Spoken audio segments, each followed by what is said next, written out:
Hello, this is me, Mikey. Welcome back to Mikey Macho Garage. I'm Mikey, and remember the 2010 Chevy Camaro Super Sport?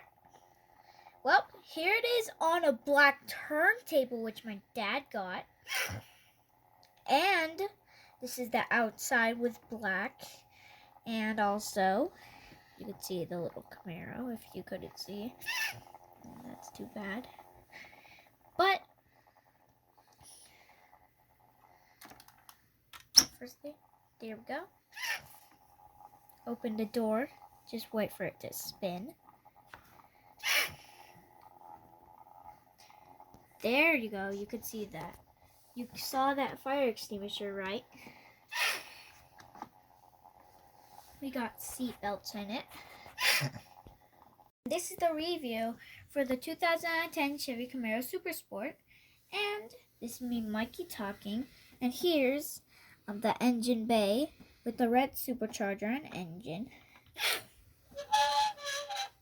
Here you go here with the fire extinguisher and the seats with the seat belt, which is red.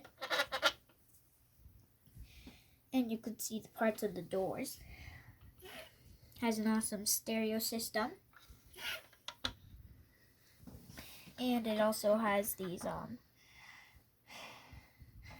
battery things on the back. And if you see here's the wheels, and you see those red Brembo brakes right there, don't you? And here's the little antenna, the doors, and I like the black and orange because it really matches with the tires. You see, it really works. And bye. This is the end of the review.